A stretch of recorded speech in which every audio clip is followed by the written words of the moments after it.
Oftentimes when you think of a hybrid, Toyota's ubiquitous Prius is probably the first vehicle that comes to mind. In fact, this vehicle has been such a huge sales success for the company that they introduced a whole family of Prius models a few years ago with the introduction of the Prius V, the regular Prius liftback, and of course the smallest member of the family, the Prius C. So today Toyota has loaned me the latest version of the littlest Prius in the lineup. This is a 2018 Toyota Prius C3. So is it worth a look if you guys are looking for a pretty affordable and small hybrid vehicle? That's what we're here to find out.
So if you guys remember when the original Prius C was first introduced back in 2012, it was designed to be the city car of the Prius family. That's what C actually stands for. It stands for Prius City, as this is basically the smallest Prius you can buy. And the platform is completely different from the other generations. You can kind of think of this car as almost like a Yaris hybrid, because that's essentially on the vehicle on which it's based. Now looking at the design, Toyota actually did make a few changes to the Prius C over the last couple of years. 2015 it got a new headlight and a new front fascia. In 2018 is actually when they also did a few more changes to the trim lines, to the actual side with the underbody skirts. Now looking at the front end, you can see all Prius C models will actually come standard with LED headlights. You have an LED low and high beam.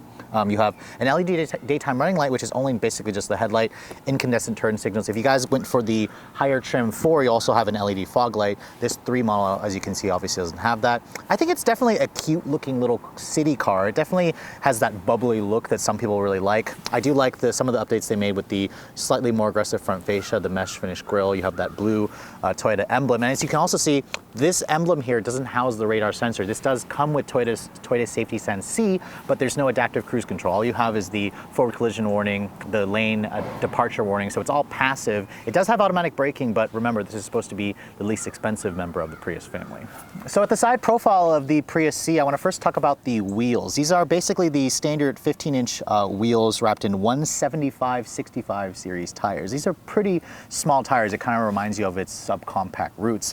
For 2018, Toyota added this requisite gray cladding here to try to make it look a little bit more like a crossover. And of course, there's also a hybrid badge there. This is definitely a interesting looking, almost like egg-shaped tadpole-like car. It's not a car for everyone, but it is a nicely shaped hatchback overall. Now, in terms of the size, this is roughly about 6 inches smaller than the regular Prius. Its wheelbase at 100.4 inches long actually matches that of the first generation Prius, and at 162 inches overall, it's about 16 inches shorter than the regular Prius liftback. So this is, again, a very small car, even by today's modern standards. Now, my tester has an optional sunroof for $700, and remember, this is a subcompact car, so at the rear, you've got rear drum brakes, and then you've got a semi-independent twist beam rear suspension for saving cost. So at the rear of the Prius C, you can tell that the design is pretty traditional. Toyota did update it again a couple years ago with these refreshed taillights with their LED combination.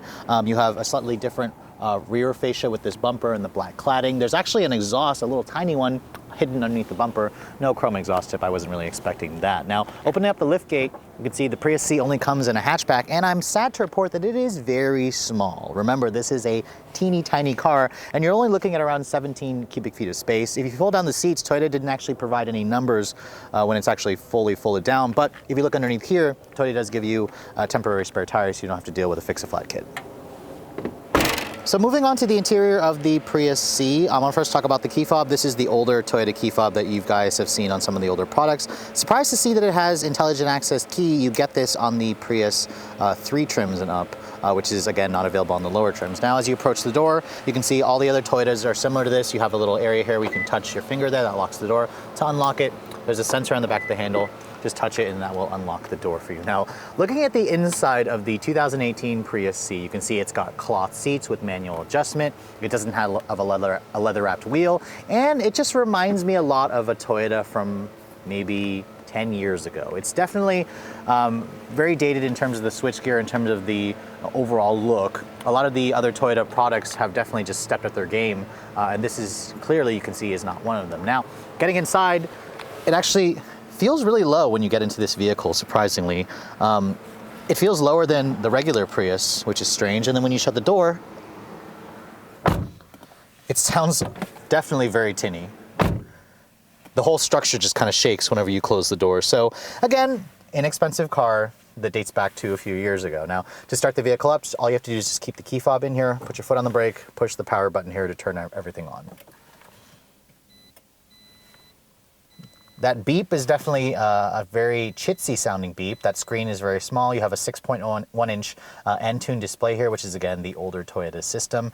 And overall, you can see it's just, the gas engine actually comes on there. No other starter noise other than it just saying ready in the instrument panel, which again, that display looks like it's from like 2010. Now, when you look at the materials here, you can see it's all hard touch plastic. I wasn't expecting anything better than that. This kind of has like a rubberized feel, which feels okay, which is better than the scratchy plastic that you get over here. A little bit of storage right here, which is interesting. And then you can see also some of the materials in here, there's a little bit of fitment issues. It's just not completely consistent, which again, doesn't really surprise me.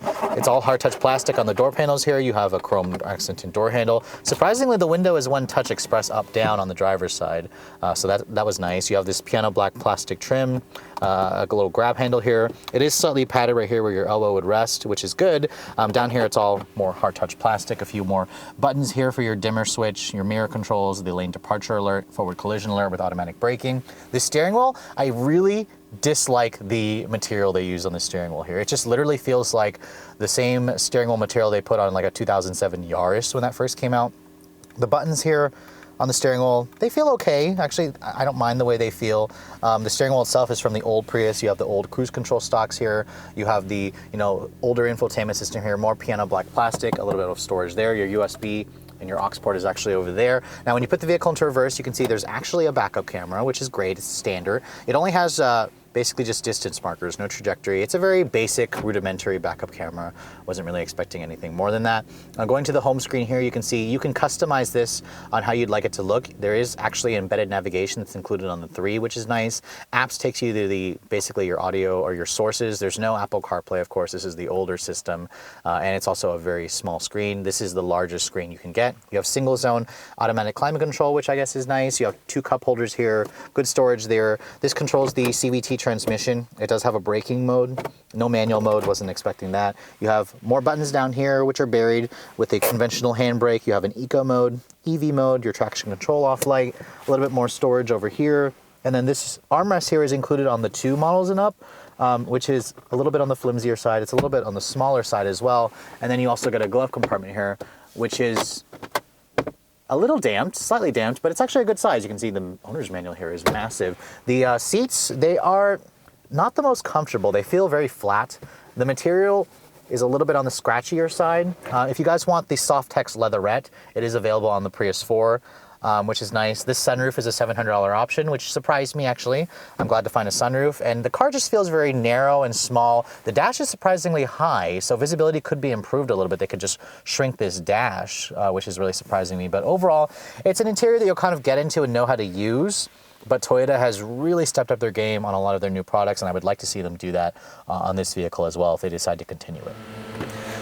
So when you look at the back seat of the Prius C, you can see it's very small, and the door kind of sounds just as tinny as the front seat, or as the front doors. But anyways, getting back here, this is a Yaris, remember, and it basically feels like I'm sitting inside a Toyota Yaris. This is where I have the front seat to drive, and I'm 5'7", decent foot space, good enough knee room. The sunroof definitely takes up some of the headroom, but it's still not bad. Now, in terms of features and whatnot and materials, It's all hard touch plastic. They got to cut costs somewhere here and there. There's a little cup holder here that's a little bit on the flimsier side. No rear seat vents. You do get one map pocket here, and then there's no armrest here. The bench itself, surprisingly, I think it's okay. It has good thigh support for me. The material on the cloth is a little bit scratchy feeling, but overall, I mean, if you're gonna put two average sized adults back here, you could do it, but you're really gonna find the weakness when you get into the back seat versus this and the regular Prius liftback. So under the hood of the littlest Prius, you're actually going to find a different engine than what you find in the regular Prius liftback. This is actually kind of an older tech because this is a 1.5 liter four-cylinder that runs on the Atkinson cycle, no direct injection. The 1.5 is kind of similar to the motor that you find in a Yaris, but it's been detuned here. It only makes 74 horsepower. Now the electric motor, it's part of the third generation of Toyota's hybrid Synergy drive. I think now they're in their fourth generation with the current liftback. The electric motor on its own delivers 60 horsepower. Now when you combine the two together, you don't get the exact numbers of the two combined. You only get 99 horsepower total. Toyota doesn't even rate the torque. So this is a very underpowered vehicle on the numbers. Now, this is a very small vehicle, and Prius C's are only all front-wheel drive. It goes out through a continuously variable transmission. As this one sits, it weighs around 2,500 pounds, so about 500 pounds lighter than a conventional Prius liftback. Now, fuel economy, you're probably wondering, hey, it's lighter, it's smaller, it probably gets better gas mileage. Sorry, it doesn't. Compared to the regular Prius liftback, this is rated at 48 in the city, 43 on the highway. It does use regular gas. The regular version probably gets around 6 to 8 miles per gallon better, depending on which trim level. So that's something to keep in mind. But with 2,500 pounds of weight to pull around, let's get it out on the road and see how it all performs. So I actually haven't even had a chance to drive a Prius C ever since this generation first came out. To be honest, driving it reminds me a lot of a 2007 Toyota Yaris that my parents used to drive when I was back in high school. It's amazing how this car is a 2018 and it feels like it's a car that's from 10 years ago. Now, that being said, it's not all that bad. If you guys aren't used to driving, you know, really nice new cars, this will probably feel a lot like, you know, the first generation Prius or first Insight. So if your car is like 15 years old and it's ready to be replaced, this will kind of remind you of that. Now, the Prius C is a city car, so at least what Toyota says, and you can really feel its subcompact roots when you get it out on the open road. Now, a lot of you are probably going to be doing a mixture of city and highway driving with this thing, but I have to say, with only 99 horsepower on tap, this is floored right now. I usually laugh because cars are so stupidly fast that I can't help but giggle, but this is the first car that's actually making me laugh because it's so damn slow. And I know I probably sound like an entitled jerk about that, but this car will get to 60 in about 12 seconds. 12 seconds. That is pitiful. Awful. Absolutely awful. The regular Prius liftback does it in 9.8 seconds, around 10 seconds, and that's just barely acceptable for me and for a lot of modern cars today. So this is a problem, especially when you get this car out on the highway, you're trying to pass someone. Even when you're trying to just accelerate normally, my foot goes to the floor. Now, the biggest thing that really confuses me with this car, the gas pedal. When you push it all the way to the floor, the level of travel, the distance of travel is so short. It's roughly half the distance of most modern cars or any car that I really have driven, so it makes the car feel even slower. Now, this is a small car, so when you do, get it out on some twisties, it's actually not that bad in terms of the handling. It feels nice and small and nice and nimble. The steering does feel a little bit nervous. The car has plenty of body lean. I do this, look at the body just kind of shakes around. It's got a semi-independent twist beam, but the ride quality is actually not bad, so that's really good. And I expected it to be a lot noisier in here. It is noisy. Mostly what you hear is the engine droning, but in terms of the wind noise and the road noise, it's not as terrible as I thought. This car does have the Toyota Safety Sense C, which means it's got the lane departure alert where it'll just kind of beep. It's got automatic emergency braking and forward collision alert, but no adaptive cruise control, no pedestrian detection. Remember, this car dates back to 2012. It's old. It feels old. It feels like it's from a completely different era. This car feels cheap, which is not a great word to say about a car. It's supposed to be the Prius City, or Prius C for city, and to me it feels like Prius C for cheap, because it just feels that way, from the cheap feeling plastic on the steering to the underpowered acceleration. It's just unacceptable in that sense. Now, One thing that also really shocked me, the Toyota 86 and BRZ are one of the last new cars that don't have the 3 blinks. This car doesn't have that either. Usually if you just tap it once, it'll blink 3 times to indicate a lane change. This car doesn't do that for you, which really surprised me. So it's another Toyota that doesn't have it. I think the Tundra also, if I can remember correctly, it doesn't have that feature, which again, just very surprising. It reminds you just how old this car actually is. And I'm wondering what Toyota's gonna do, if they're gonna replace it or if they're just gonna completely discontinue it. I wouldn't be surprised if they decided to discontinue this car instead. Now the steering is electric and it does provide, it's rather quick, I mean, but it's really numb. But oh my God, going around this off ramp, whoo, the tires are screeching.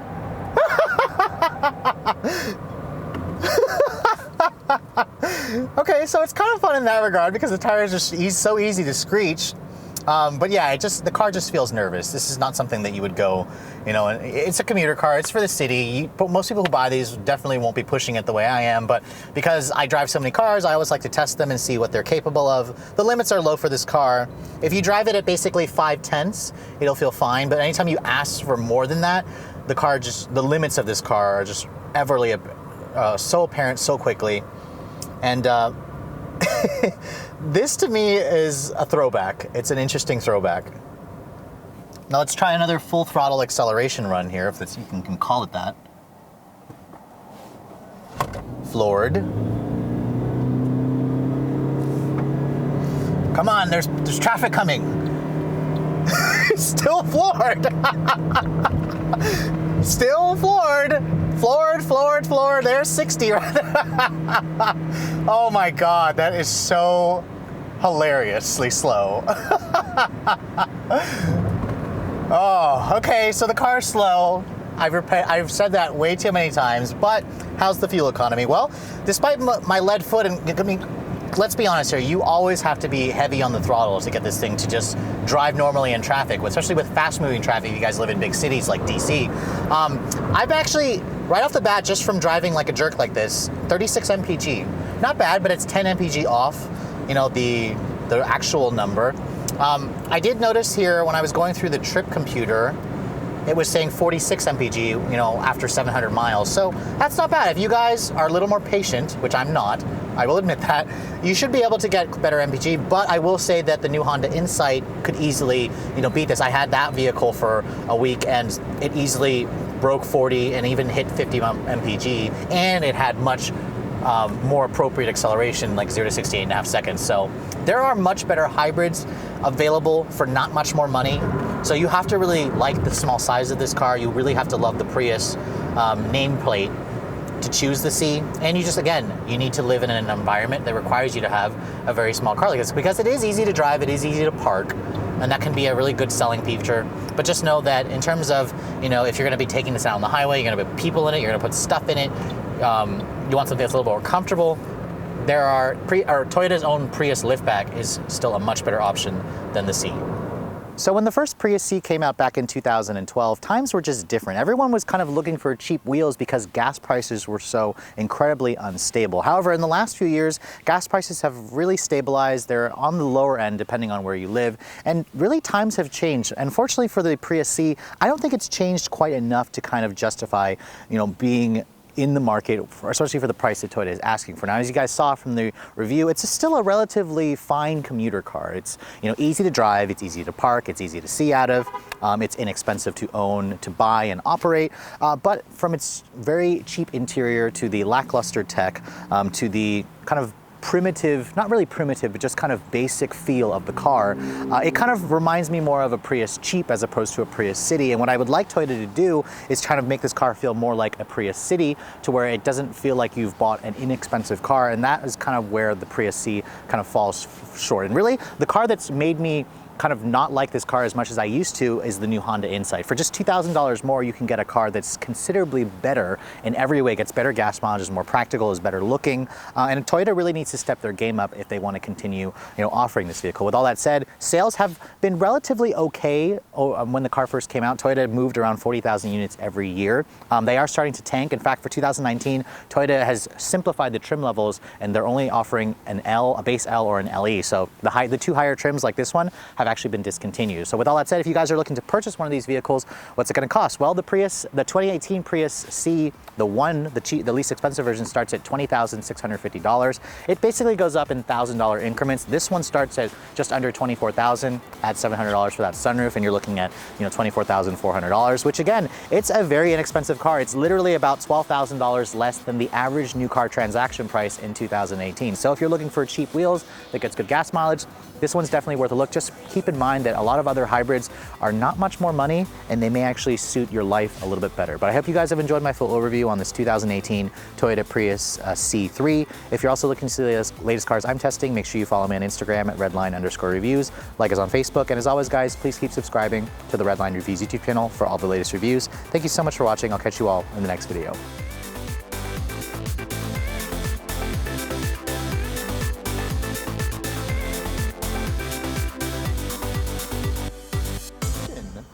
Do you see that? Look, what's that? What the f is that? It looks like a... It's like fuzz or something. Well, don't litter it right in front of the car. No, put it over here. What is that? It's like a girl's scrunchie that got f***ed up or something.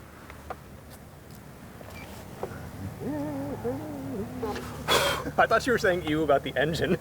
No, I was like, what is that? I was like, oh, okay. Okay.